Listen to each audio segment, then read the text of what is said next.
Anita, we're talking about the book, The Big But, which you've written, and a fantastic read.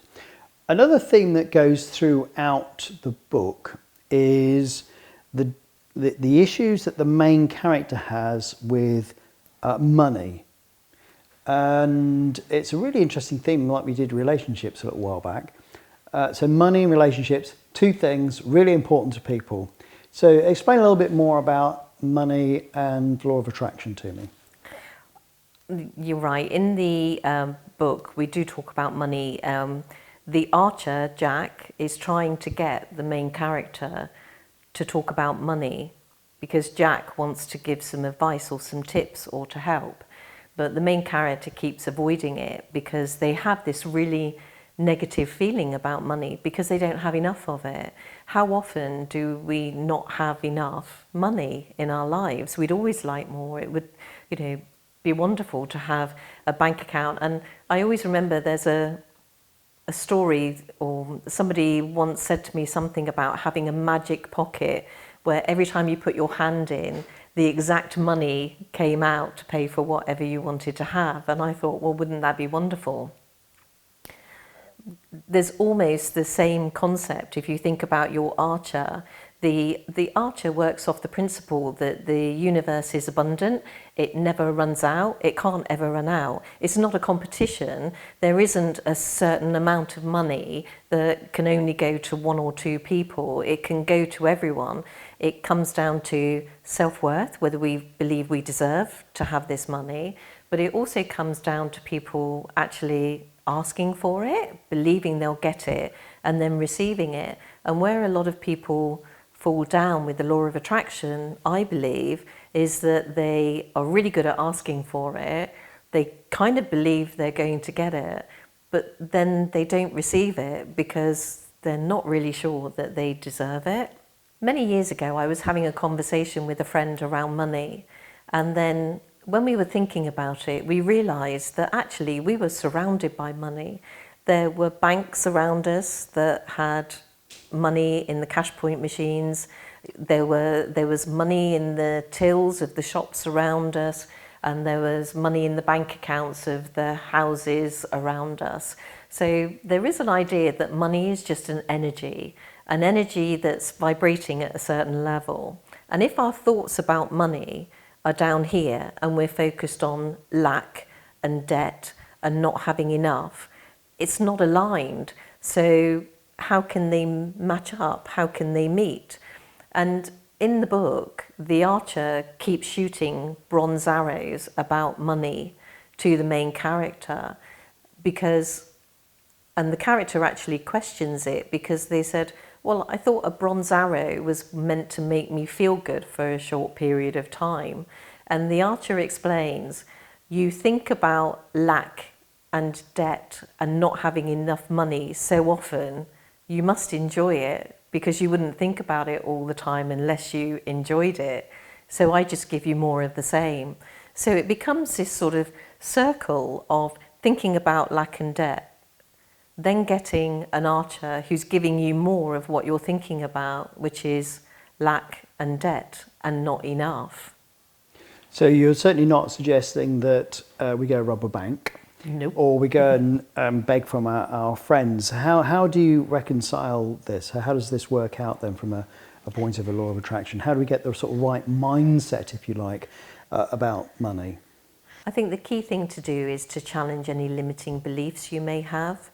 You may not even realise they're there, but there will be an inner voice inside you around money. For example, growing up, my father lost his business when I was very young, in sort of like the 70s at some point. And I can vividly remember him telling me sort of how he'd been conned out of money by people and things like this. So it created quite a negative self-image, or not necessarily self-image, but negative image around money, that maybe there might be a cultural reason why you don't attract a lot of money. It may be seen as greedy to want money. It may be that you should be living a more modest lifestyle and things like this.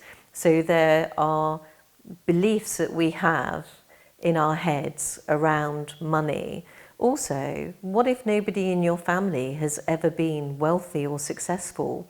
You sort of don't have anybody to learn from or aspire from. You haven't seen that.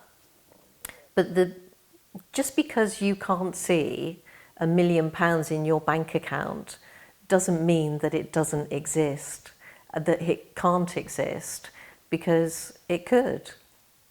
And it could for you. It could for you. It Right. could, if that's what you want. But do you want £1 million in your bank account, or do you want freedom, the ability to travel, the security of your own home, a reliable car that passes its MOT on the first try? What is it about money that you want? Is it money? I mean, it'd be lovely to have £1 million in the bank account, but what are you going to do? Are you going to go to the bank and ask them to put it on the counter in notes, look at it, and then go, thank you very much, walk away, I'll be back next week to look at it? There's no value to that, is there? But I think for a lot of people, when they want to win the lottery, and we did a previous podcast on the lottery, it's the escape from the life that they're currently living that they want the money to bring them. So it's that freedom.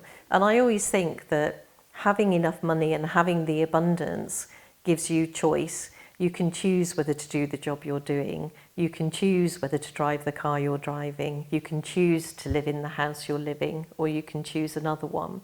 So it's kind of trying to get your mindset to a mindset of abundance rather than a mindset of lack. And you don't have to know how it's going to happen. You just have to have trust and faith and belief in the fact that it actually could. So just to summarise what I think you've taught me there. So money in and of itself is like the oil. If I can use that analogy, one that you haven't used at all, but one that might be useful for me. But that only gets you certain things, other than looking at it on the counter and going, yeah, well, there we go. But the abundance that you talk about, that's a more interesting aspect of it. So not the money so much. It is oil, but it brings the abundance. Am I right in sort of saying that that's correct? It is. The abundance can be anything. You can have an abundance of food, you can have an abundance of love, you can have an abundance of wealth, you can have... So focusing on the abundance of something, that's really what you want to focusing on.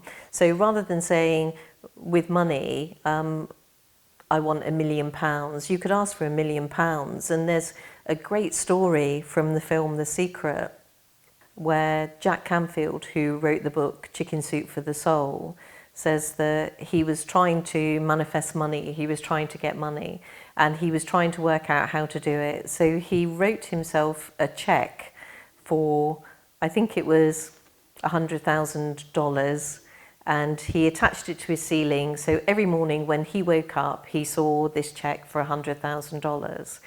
He wrote a book, Chicken Soup for the Soul, and he went to an author's fair, and he was about to go out and read his passages from his book, and his partner or somebody said, there are only 5 people in the audience, and is it really worth your time?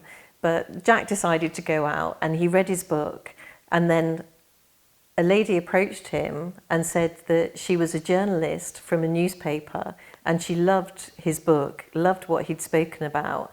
And at the end of that year, he'd made $99,000. And he said, was I disappointed that I didn't make the 100? No, I wasn't, because I'd made the 99.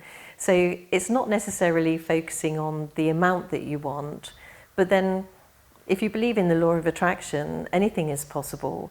But I think for more people, you need to find out what your inner narrative is around money. Do you believe money to be the root of all evil? Do you believe anyone with money is a con man? Because if you do, then you don't want to be associated with too much money, because you have a negative association to it, and you don't want to be seen by other people as a con artist or a greedy person or something like that. Well, that's a fantastic subject. And I wish we could talk some more. Hold on, I think we will. We're going to do another few podcasts in this series, looking at the book, The Law of Attraction. It's a fantastic book. I've read it. I've listened to the audio of it as well. It's really is good. So if people want to get to the audio, they get to the book, usual places. Yes, the book is available on Amazon, Apple Books and Barnes & Noble Nook. There's also a website called the LOA Hub where we have more resources. For example, there are some affirmations on there whereby you can do an affirmation to help you bring in some more money. I've put a couple of my personal favourites on there for you. And there will be some meetups and some more events so people can get together with like-minded law of attraction aficionados. Anita Forelli, thank you very much. We're going to do much more. But for now, thank you. Thank you.